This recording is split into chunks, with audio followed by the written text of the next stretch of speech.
ദൈവിക വെളിപ്പെടുത്തലുകളാണ് ഓരോ കൺവെൻഷനിലും നമ്മളെ വളർത്തേണ്ടത്. പരിശുദ്ധാത്മാവിൻ്റെ ജ്ഞാനമാണ് നമ്മുടെ ഹൃദയത്തിൽ പുതിയ ആശയങ്ങൾ തരുന്നത്.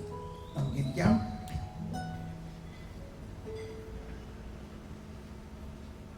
നമ്മളിപ്പോൾ ചിന്തിക്കുന്ന കാര്യം വളരെ പ്രധാനപ്പെട്ടൊരു കാര്യമാണ്. എന്തുകൊണ്ട് ആദവും ഹവ്വയും പാപം ചെയ്യുന്നത്? കർത്താവ് അതിൽ നിന്നും അവരെ എന്തുകൊണ്ട് അവരെ പിന്തിരിച്ചില്ല?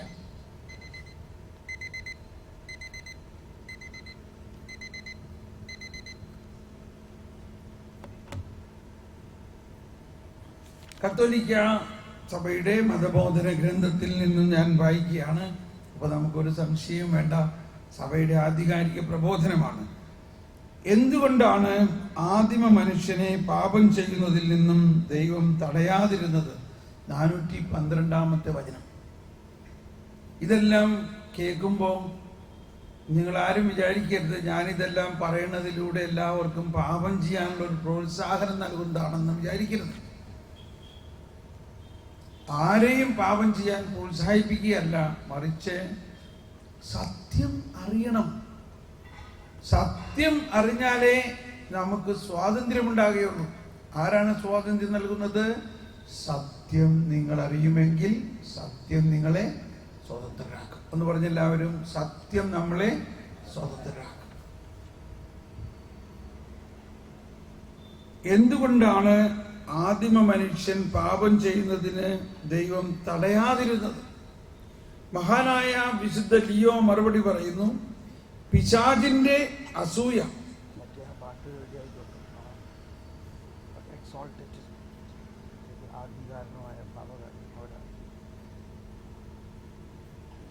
പിശാചിന്റെ അസൂയ നമുക്ക് നഷ്ടമാകിയതിനേക്കാൾ വളരെയേറെ ദൈവാനുഗ്രഹങ്ങൾ ക്രിസ്തുവിന്റെ അവാച്യമായ കൃപ നമുക്ക് നേടിത്തന്നിരിക്കുന്നു. നമ്മൾ കൃപയെക്കുറിച്ച് പഠിച്ചായിരുന്നോ? ഇല്ല. അത് നമുക്കിന്ന് പഠിക്കാം. എന്താണ് കൃപ എന്ന്? പിശാചിന്റെ അസൂയ നമുക്ക് നഷ്ടമാക്കിയതിനേക്കാൾ വളരെയേറെ ദൈവാനുഗ്രഹങ്ങൾ ക്രിസ്തുവിന്റെ അവാച്യമായ കൃപ നമുക്ക് നേടിത്തന്നിരിക്കുന്നു. വിശുദ്ധ തോമസ് അക്വീനാസ് എഴുതി, ആദിമ പാപത്തിന് ശേഷവും മഹത്തരമായ ഔന്നത്യത്തിലേക്ക് മനുഷ്യപ്രകൃതി ഉയർത്തപ്പെടുന്നതിന് തടസ്സമൊന്നുമില്ല. അപ്പൊ നമ്മൾ ഇന്നലെ മനസ്സിലാക്കി, പിശാച് ഒരു സൃഷ്ടി മാത്രമാണ്, ദൈവം സൃഷ്ടാവാണ്. ദൈവം ഹിമാലയം പോലെ ഉയർന്നതാണെങ്കിൽ പിശാച് അതിന് താഴെയുള്ള മണൽത്തരി മാത്രമാണ്. അത്രയ്ക്ക് വലിയ വ്യത്യാസമാണ്. ഇതാണ് സത്യം. പക്ഷെ നമ്മൾ ചിലപ്പോ പിശാച് വലിയതാണ്, പിശാച് എടുത്ത് അടിച്ചു കളയും, പിശാച് നമ്മൾ അങ്ങനെ ചെയ്തു കളയും എന്നെല്ലാം വിചാരിക്കുന്നത് ഈ ദൈവത്തെ കുറിച്ചുള്ള അറിവ് ഇല്ലാത്തത് കൊണ്ടാണ്. അതിനാണ് നമുക്ക് ജ്ഞാനം വേണ്ടത്. ദൈവത്തെ കുറിച്ചുള്ള അറിവ്. സർവാധിപനാം കർത്താവേ എന്ന് നമ്മൾ പാടും. സർവാധിപനാണ് കർത്താവ്. അപ്പോൾ വിശുദ്ധ തോമസ് അക്വീനാസ് പറയുന്നത്, ആദിമ പാപത്തിന് ശേഷവും മഹത്തരമായ നന്മ ചെയ്യുന്നതിന് ഒരു മനുഷ്യനും തടസ്സമില്ല. നമ്മൾ സാധാരണ വിചാരിച്ചിരുന്നത് പാപം ചെയ്യുകയാണെങ്കിൽ കൃപ തടസ്സപ്പെടുന്ന, നമ്മൾ പാപം ചെയ്യുകയാണെങ്കിൽ നമ്മളിലുള്ള നന്മയ്ക്ക് തടസ്സമാവുന്നതാണ്. നന്മ ദൈവത്തിൽ നിന്നാണ്, തിന്മ പിശാചിൽ നിന്നാണ്. ഇതിനകത്ത് ആരാ വലുത്? പറയും. നന്മയോ തിന്മയോ? നന്മ പ്രകാശമാണ്, തിന്മ അന്ധകാരമാണ്. ഇതിൽ ആർക്കാണ് ശക്തി? പ്രകാശത്തിനോ അന്ധകാരത്തിനോ? പ്രകാശം വരുമ്പോൾ അന്ധകാരം മാറുന്നു. അപ്പൊ നമ്മൾ ഉണ്ടാകേണ്ട ഒരു ബോധ്യം, ഉത്ഭവഭാവത്തിന്റെ അവസ്ഥയിൽ പോലും മനുഷ്യന് നന്മ ചെയ്യുന്നതിന് ഒരു തടസ്സവുമില്ല. ഉദാഹരണത്തിന് നോഹ, ഉത്ഭവഭാവം ഉണ്ടായിരുന്നല്ലോ, നോഹയ്ക്ക് ഉണ്ടായിരുന്നല്ലോ, ഇല്ലേ? പക്ഷേ നോഹ നന്മ ചെയ്യുന്നതിന് വല്ല തടസ്സം ഉണ്ടായോ? ഈ പഴയ നിയമത്തിലെ എല്ലാ പ്രവാചകന്മാരും ഉത്ഭവഭാവം ഉണ്ടായിരുന്നവരാണോ? എന്തിനു പറയുന്നു? നമ്മുടെ പിതാവായ അബ്രാഹത്തിന് ഉത്ഭവഭാവം ഉണ്ടായിരുന്നല്ലോ. പക്ഷെ അബ്രാഹത്തിനോട് കർത്താവ് പറയാണ്, അബ്രാം, നീ ഒരു അനുഗ്രഹമായിരിക്കും, നിന്നെ ഞാൻ അനുഗ്രഹമാക്കും. അപ്പൊ നമ്മൾ മനസ്സിലാക്കേണ്ടത്, ദൈവമാണ് സർവാധിപതി. ആ സർവാധിപനായ ദൈവത്തിന്റെ മുമ്പിൽ ഒരു സൈന്യം പിശാച് തന്നെയായാലും തുമ്മുമ്പോ പോകുന്ന പോലെയാണ്. അതിനൊന്നും വലിയ ശക്തിയില്ല. ഇത് നമ്മൾ വിശ്വസിക്കണം. ഫിലിസ്തീയരുടെ ഗോലിയാത്തിനെ കണ്ടിട്ട് ഇസ്രായേലിലെ രാജാവും സൈന്യങ്ങളും 40 ദിവസം നോക്കി നിന്നില്ലേ? എന്തുകൊണ്ടാ? അവൻ ഭയങ്കര ശക്തിയുണ്ട്. ഒരാൾക്കും അവനെ പോയി അവനോട് യുദ്ധം ചെയ്യാൻ ശക്തിയില്ല. അങ്ങനെ ഇരിക്കുമ്പോൾ എല്ലാവരും ഒന്ന് കൈവീശിയേ, പ്രൈസ് ദ ലോർഡ്, ഹല്ലേലൂയ. അങ്ങനെ ഇരിക്കുമ്പോൾ കർത്താവിന്റെ ആത്മാവ് കൊണ്ട് നിറഞ്ഞ ഒരു ബാലനായ ഒരു ദാവീദ് വന്നിട്ട് കണ്ടോ, നിമിഷ നേരം കൊണ്ട് കാര്യം അവസാനിപ്പിച്ചോ ഇല്ലയോ? ഈ സൈന്യാധിപരും രാജാവും എല്ലാം നോക്കി നിൽക്കേ ദാവീദ് കുമാരൻ ഒരു കയറും ഒരു കവിണയും കല്ലും എടുത്തുകൊണ്ട് ഗോലിയാത്തിന്റെ മസ്തകത്തിൽ എറിഞ്ഞ് അവന് നിരം പതിപ്പിച്ചു. ദാവീദ് പറഞ്ഞത് ഇതാണ്, രാജാവേ, ഞാൻ യുദ്ധം ചെയ്യാം. രാജാവ് അതിനു മുൻപേ തന്നെ ആഹ്വാനം ചെയ്തിരുന്നു, ഈ ഗോലിയാത്തിനെ യുദ്ധം ചെയ്യാൻ തയ്യാറാവുന്നവർക്ക് രാജ്യത്തിന്റെ പകുതിയും സ്വന്തം മകളെ വിവാഹം ചെയ്തു കൊടുക്കാം. ഈ രാജാവിന്റെ അഭിഷേകം എവിടെ പോയി? അദ്ദേഹം ഇങ്ങനെയുള്ള കാര്യങ്ങളോട് ജയിക്കാമെന്ന് വിചാരിച്ചു. എന്നിട്ടും ഒരു മനുഷ്യൻ തയ്യാറായില്ല. അങ്ങനെ ഇരിക്കുമ്പോൾ വെറും ഒരാട്ടിടയൻ തയ്യാറായി വന്നിരിക്കുന്നു. എന്താ? അവൻ അവന് അഭിഷേകമുണ്ടായിരുന്നു, അവനിൽ ദൈവാത്മാവിന്റെ ജ്ഞാനമുണ്ടായി, ദൈവാത്മാവിന്റെ ശക്തി ഉണ്ടായിരുന്നു. അവൻ വന്നിട്ട് പറഞ്ഞപ്പോൾ രാജാവിന് ഭയങ്കര സന്തോഷം. എന്നാൽ നോക്കിയപ്പോൾ ഇവനൊരു ബാലനാണല്ലോ, ഇവരെങ്ങനെ ഇത് ചെയ്യും? ഇവിടെയുള്ള ഇത്ര വലിയ സൈന്യാധിപന്മാർക്ക് ചെയ്യാൻ പറ്റാത്തത് ഈ ബാലൻ എങ്ങനെ ചെയ്യും? അവൻ പറഞ്ഞു, രാജാവേ, ഞാൻ എൻ്റെ ആടുകളിൽ സിംഹവും കരടിയൊക്കെ വന്ന് അതിനെ ആക്രമിക്കുകയാണെങ്കിൽ ഞാൻ വിട്ടുകൊടുക്കില്ല. ഞാൻ അവരുടെ പുറകെ പോയി ആ സിംഹത്തിന്റെ ജട പിടിച്ചടിച്ച് അവനെ കൊന്ന് എൻ്റെ ആടിനെ രക്ഷപ്പെടുത്തിയിട്ടുണ്ട്. അങ്ങനെ സിംഹത്തിന്റെയും കരടിയെയും കയ്യിൽ നിന്ന് എൻ്റെ ആടിനെ രക്ഷിച്ചപ്പോൾ ആ ദൈവം എൻ്റെ കൂടെയുണ്ട്. ആ ദൈവം ഇന്ന് ഈ അപരിച്ഛേദനായ ഫിലിസ്ത്യനെ കയ്യിൽ നിന്നും നമ്മളെ രക്ഷിക്കും. Price the Lord. ആ ദൈവം കണ്ടോ, ആരുടെ ശക്തിയാ ഇവിടെ? 40 ദിവസം പേടിച്ചിരുന്ന ഈ രാക്ഷസനായ മല്ലനായ ഗോലിയാത്ത് ഇപ്പൊ യുദ്ധം ജയിക്കുമെന്ന് പറഞ്ഞ ആ വലിയ ആചാരബാഹുവായ ഗോലിയാത്തിന്റെ അടുത്തേക്ക് ഒരു ലില്ലിപ്പുട്ടിനെ പോലെ ഇതാ ദാവീദ് കുമാരൻ നീങ്ങുന്നു. എല്ലാവരും ആകെ ആശ്ചര്യപ്പെട്ടത്, എന്താ ഈ രാജാവ് പണ്ടത്ര കാണിച്ച, ഞങ്ങൾ ഇത്രയും വലിയ സൈന്യം ആദിവന്മാർക്ക് ഇല്ലാത്ത കാര്യം ഈ ചെക്കൻ എങ്ങനെ ചെയ്യണേ?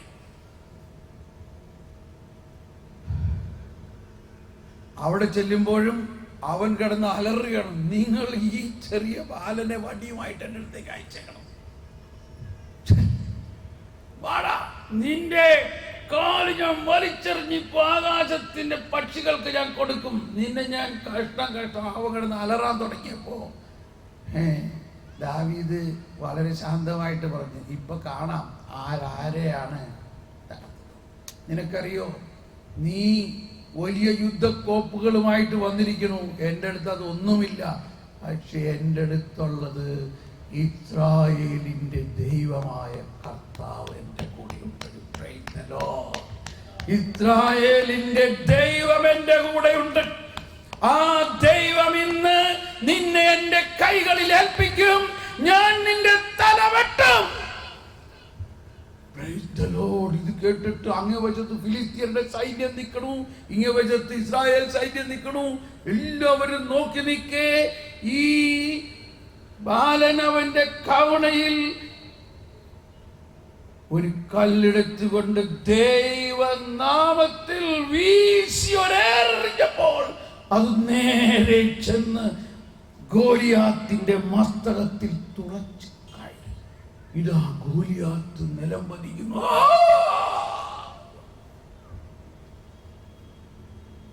ഇവിടെ ആരാ വലുത്? പിശാചാണോ ദൈവമാണോ? ഈ ദാവീദിലുണ്ടായ ആ ദൈവം തന്നെയാണോ ഇന്ന് നമ്മളിലുള്ളത്? ആണോ?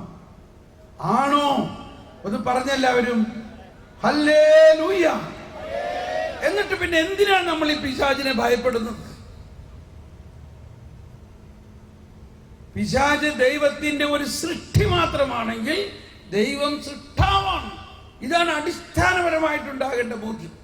അപ്പോൾ ഇവിടെ പറയുകയാണ്, ദൈവത്തിന് പ്രവൃത്തി ചെയ്യുന്നതിന് ഈ ആദിപാപത്തിന് ശേഷവും മഹത്തരമായ ഔന്നത്യത്തിലേക്ക് മനുഷ്യ പ്രകൃതി ഉയർത്തപ്പെടുന്നതിന് ഒരു തടസ്സവുമില്ല.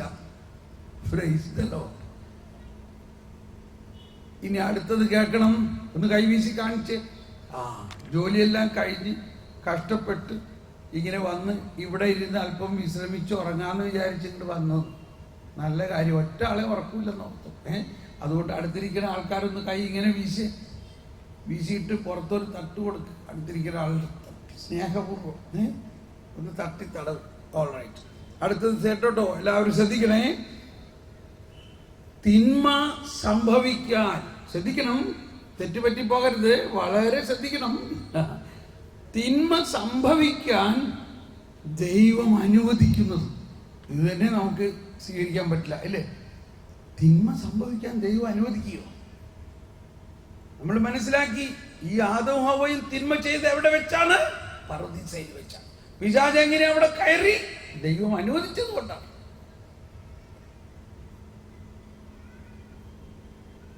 തിന്മ സംഭവിക്കാൻ ദൈവം അനുവദിക്കുന്നത് അതിൽ നിന്ന് തന്നെ മഹത്തരമായ നന്മ പുറപ്പെടുത്തുന്നതിന് വേണ്ടിയാണ്. പ്രൈസ് ദി ലോർഡ് എന്ന് പറഞ്ഞ എല്ലാവരും തിന്മ സംഭവിക്കാൻ, എല്ലാവരും ഏറ്റു പറഞ്ഞുകൊണ്ട്, തിന്മ സംഭവിക്കാൻ, ഒന്നുച്ചത്തിൽ, തിന്മ സംഭവിക്കാൻ ദൈവം അനുവദിക്കുന്നത് അതിൽ നിന്ന് തന്നെ മഹത്തരമായ നന്മ പുറപ്പെടുത്തുന്നതിന് വേണ്ടിയാണ്. ഇതാണ് ദൈവത്തിന്റെ പ്രധാന ശക്തി. ദൈവത്തിന് നന്മയിൽ നിന്ന് നന്മ ഉണ്ടാക്കുക എന്ന് പറയുന്നത് വലിയ കാര്യമൊന്നുമല്ല.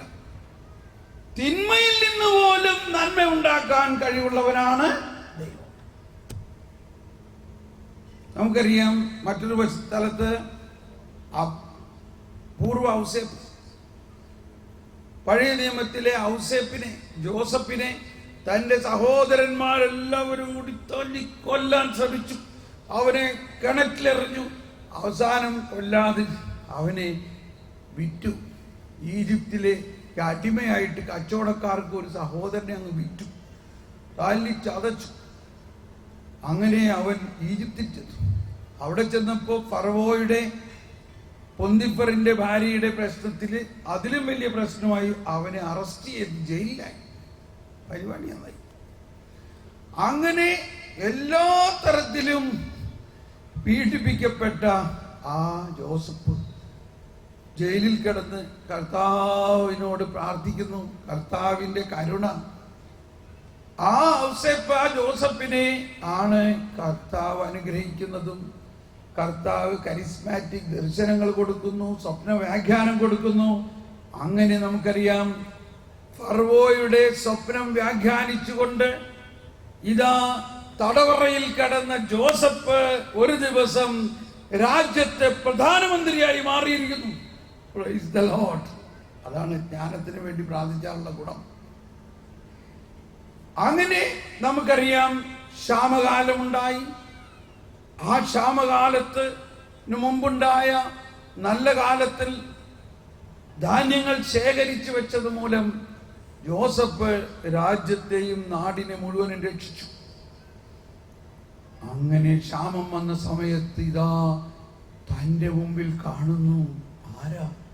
തന്നെ കൊല്ലാൻ ശ്രമിക്കുകയും തന്നെ തൂക്കി വിൽക്കുകയും ചെയ്ത തൻ്റെ സ്വന്തം സഹോദരന്മാര് തൻ്റെ മുമ്പിൽ. ഇപ്പോ ഇവനോട് പ്രതികാരം വീട്ടണമായിരുന്നോ? എന്നാൽ ജോസഫ് പ്രതികാരം വീട്ടിയില്ല. അതാണ് കർത്താവിന്റെ കരുണയുടെ വലിയ ഒരു അടയാളമാണ്. ജോസഫ് അതിനു മുമ്പ് തന്നെ ഫറവോ ജോസഫിനെ രാജ്യത്തെ രാജാവാക്കി, അല്ലെങ്കിൽ പ്രൈം മിനിസ്റ്റർ ആക്കിയതോടെ തന്നെ ജോസഫ് പറഞ്ഞു, മനാസേ. ജോസഫിന്റെ ആദ്യത്തെ മകനെ ജോസഫ് എന്ത് പേരിട്ടു? മനാസേ എന്ന് പേരിട്ടു. എന്റെ അർത്ഥം ഇതാണ്, ഞാൻ എല്ലാം മറക്കും, പഴയതെല്ലാം ഞാൻ മറന്നിരിക്കുന്നു. മനാസേ എന്ന് പറഞ്ഞാൽ മറക്കുക എന്നർത്ഥം. ഞാൻ എല്ലാം മറന്നിരിക്കുന്നു, എൻ്റെ ഒരു പുതിയ ജീവിതമാണ്. ഇതെല്ലാം ഇന്നുള്ള ക്രിസ്തീയ ജീവിതത്തിന്റെ ഒരു പഴയ നിയമ പശ്ചാത്തലമാണ്. ജോസഫിന്റെ തന്നെ ജീവിതം ക്രിസ്തുവിന്റെ സഹനവും ഉത്ഥാനത്തിന്റെയും ഒരു ഛായയാണ് അവിടെ കാണുന്നത്. അങ്ങനെ ഇരിക്കുമ്പോൾ, ഈ പഴയതെല്ലാം മറന്നിരിക്കുമ്പോഴാണ് ഈ തൻ്റെ സഹോദരന്മാര് വന്നേക്കണം. അവസാനം ജോസഫ് വികാരഭരിതനായി ജോസഫ് അവരോട് പറയുകയാണ്, നിങ്ങൾ ഈജിപ്തുകാർക്ക് വിറ്റ നിങ്ങളുടെ സഹോദരൻ ജോസഫാണ് ഞാൻ. നിങ്ങൾ ഈജിപ്തുകാർക്ക് വിറ്റ നിങ്ങളുടെ സഹോദരൻ ജോസഫാണ് ഞാൻ. ഇത് കേട്ടപ്പോൾ അവരെല്ലാം ഭയന്നു വിറച്ചു. അവർ തീരുമാനിച്ചു, ഇപ്പൊ കഴിഞ്ഞ്, ഞങ്ങളുടെ കഥ കഴിഞ്ഞ്, ഞങ്ങളെ എല്ലാവരെയും ഇപ്പൊ കൊന്നുകളയും. അത്രയ്ക്ക് വലിയ പൊസിഷനിലാണ്. ഞങ്ങളെല്ലാവരോടും പ്രതികാരം ചെയ്യുന്ന അവർ വിചാരിച്ചു കാണും. ആ ഒരു ഭയന്ന് വിറയ്ക്കാൻ തുടങ്ങിയപ്പോൾ ജോസഫ് ഭയപ്പെടേണ്ട, നിങ്ങൾ അന്ന് എന്നോട് ചെയ്ത തിന്മ ദൈവം നന്മയാക്കിയിരിക്കുന്നു. Price the Lord. നിങ്ങളല്ല അത് ചെയ്തത്. അത് നിങ്ങളല്ല ചെയ്തത്. എന്നെ എല്ലാവരുടെയും രക്ഷയ്ക്ക് വേണ്ടി എന്നെ ഇവിടെ കൊണ്ടുവരുന്നതിന് വേണ്ടി ദൈവമാണത് ചെയ്തത്. നിങ്ങൾ അന്ന് എന്നോട് ചെയ്ത തിന്മ ദൈവം നന്മയാക്കി. ഇതാണ് കർത്താവ്. ഇതാണ് കർത്താവിൻ്റെ കരുണ, കർത്താവിൻ്റെ സ്നേഹം. കർത്താവ് എന്ന് പറയുന്നത് ഇതാണ്. തിന്മയിൽ നിന്ന് നന്മയുണ്ടാകും. അതുകൊണ്ട് തിന്മയെ കണ്ട് ഒട്ടും ഭയപ്പെടേണ്ട ആവശ്യമില്ല. ഇവിടെ പറയുന്നത് ഇതാണ്, തിന്മയിൽ നിന്ന് നന്മ പുറപ്പെടുവിക്കാൻ ദൈവത്തിന് അറിയാവുന്നത് കൊണ്ടാണ് തിന്മ സംഭവിക്കാൻ, ആദ്യ പാപം സംഭവിക്കാൻ ദൈവം അനുവദിച്ചത്. വിശുദ്ധ പൗലോസ് ഇങ്ങനെ പറയുന്നു. ഇത് കാറ്റക്കിസത്തിൽ 412 ഖണ്ഡികയാണ്. 412.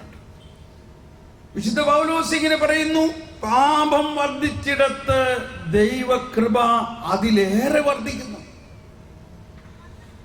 ഈ ഇടയ്ക്ക് നമ്മൾ ഉയർപ്പ് ഞായറാഴ്ച രാത്രിയിൽ കേട്ട ആഹ്ലാദ ഗീതമുണ്ട്. അതൊന്ന് ശ്രദ്ധിക്കണം. അത് നമ്മൾ പാടാൻ പോവുകയാണ്. അതിനു മുമ്പ് ഞാൻ പറയാം, റോമൻ ആരാധനാക്രമത്തിലെ, അതായത് ലത്തീൻ ആരാധനാക്രമത്തിലെ എക്സോൾട്ടഡ് ആഹ്ലാദ ഗീതം, അതായത് ഉയർപ്പ് ഞായറാഴ്ച രാത്രി ആ വിളക്കുമായിട്ട് മെഴുകുതിരിയുമായിട്ട് വരുമ്പോൾ വൈദികരോടൊപ്പം സഹകരിച്ച് പാടുന്ന ആ ആഹ്ലാദ ഗീതത്തിൽ ഇങ്ങനെയാണ് പറയുന്നത്: ഓ ഭാഗ്യകാരണമായ അപരാധമേ, ഇത്ര മഹാനായ ഒരു രക്ഷകനെ നീ ഞങ്ങൾക്ക് നേടിത്തന്നല്ലോ. ഓ ഭാഗ്യകാരണമായ പാപമേ, ഓ ഭാഗ്യകാരണമായ അപരാധമേ. നമുക്ക് അത് കേൾക്കാം. ആദ്യത്തെ വരി ഒന്ന് പാടിയിട്ട്.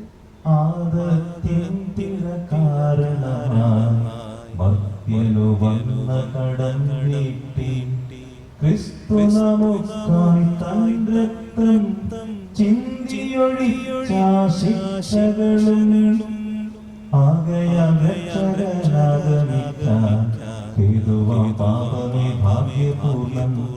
ഈരാവിശുദ്ധിയധർമ്മമെല്ലാം നേരായി തന്നെ തുരത്തിടുന്നു. ഒന്നുകൂടി പാടിയേ. ആകയാൽ രക്ഷകനാഗമിക്കാൻ ഹേതുവാം പാപമേ ഭാഗ്യപൂർണം.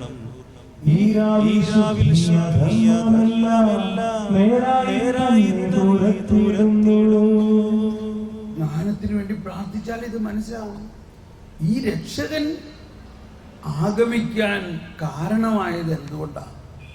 എന്താണ് ഈ രക്ഷകൻ വരാനുള്ള കാരണം? പാപമാണ്. പാപമില്ലെങ്കിൽ ഈ രക്ഷകന്റെ ആവശ്യമില്ലല്ലോ.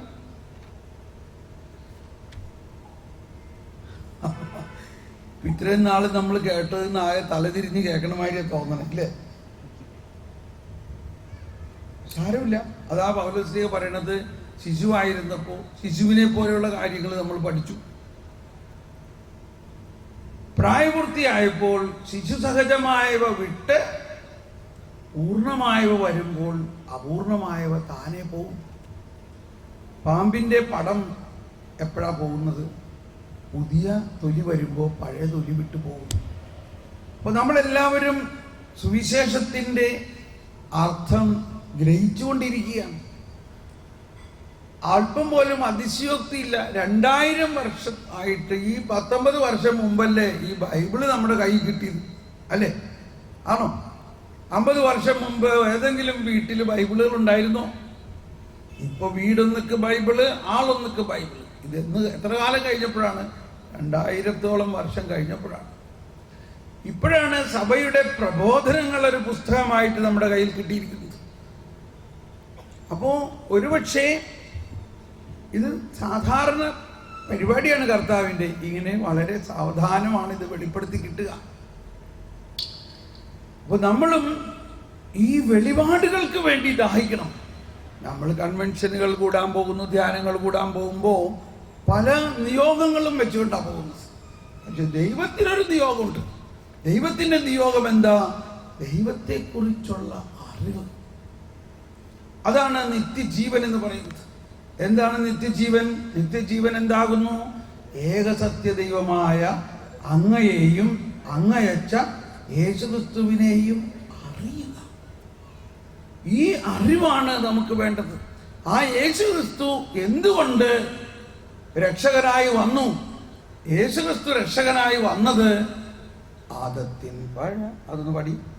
ആദത്തിൻ പിഴ കാരണമായി മർത്യനു വന്ന കടം വീട്ടി ക്രിസ്തു നമുക്കായി തൻ രക്തം ചിന്തിയൊഴിച്ച ശിക്ഷകളും. നമ്മൾ ഈ വലിയ ആഴ്ചയിൽ എത്തോരം പ്രാവശ്യം ഇതെല്ലാം ചിന്തിച്ചു ധ്യാനിച്ചു. ഉയർപ്പിന് മുമ്പ് ആദത്തിൻ്റെ പാപം കാരണമായി ഉണ്ടായ പാപവും ശാപവും ശിക്ഷയും യേശുവിൻ്റെ രക്തത്തിലൂടെ അഥവാ ജീവനിലൂടെ പൂർണ്ണമായി മാറ്റപ്പെട്ടിരിക്കുന്നു. ഇതാണ് വലിയ ആഴ്ചകളിലെല്ലാം നമ്മൾ കേട്ടത്.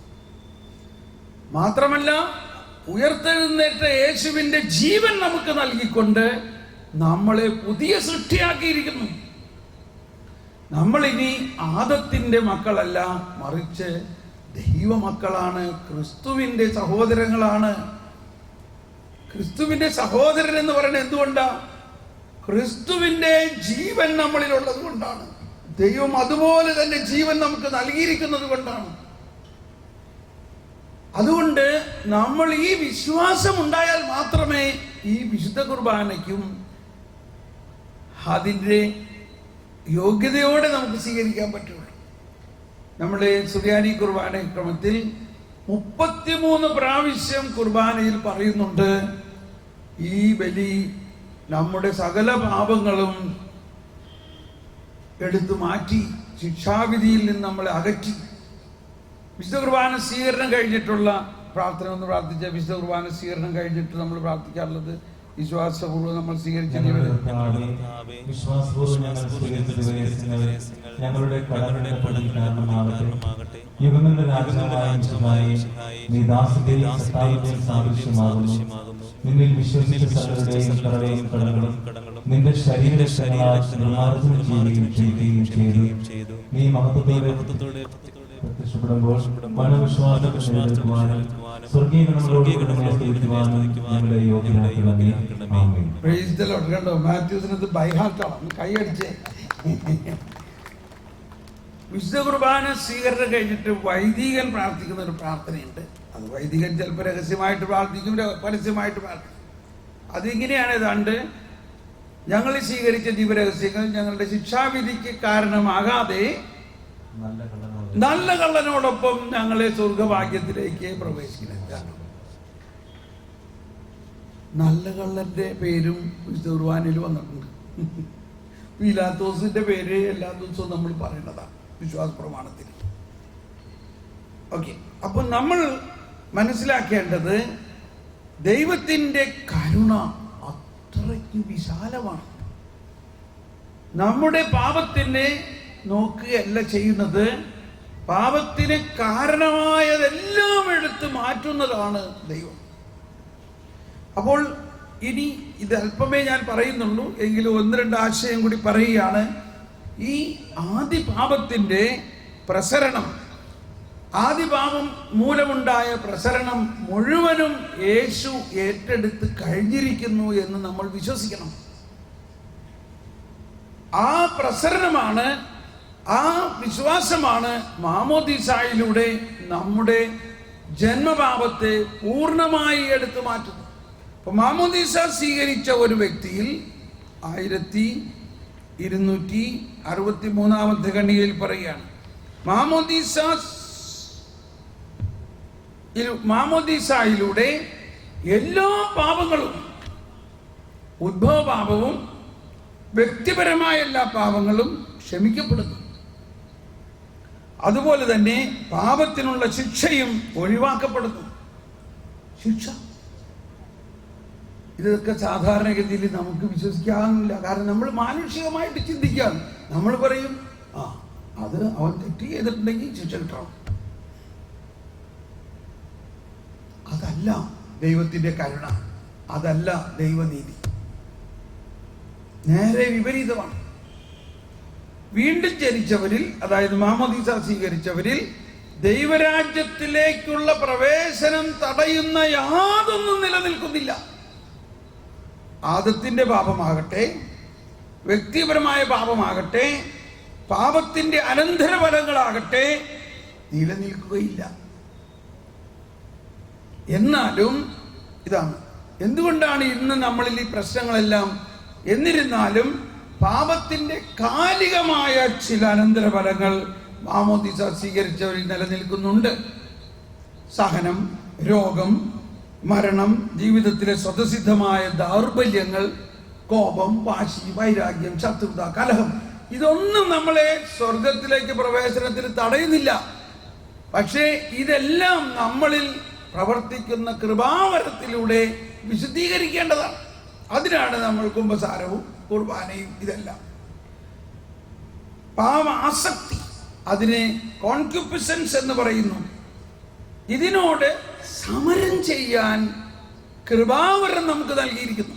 ഇപ്പോഴാണ് കൃപ എന്താണെന്ന് പറയേണ്ടത്. എന്താണ് കൃപ? ആരെങ്കിലും ഒന്ന് പറയാമോ? ഉച്ചത്തിൽ വിളിച്ചു പറഞ്ഞാൽ മതി. കൃപ എന്നാൽ എന്താണ്? ക്രിസ്റ്റഫർ രക്ഷകനായിട്ട് എല്ലാവർക്കും വേണ്ടി പറഞ്ഞിരിക്കുകയാണ്. ഒന്ന് കൈയടിച്ചേ. ക്രിസ്റ്റഫർ കൃത്യമായ ഉത്തരം പറഞ്ഞു. എന്താണ് ഉത്തരം?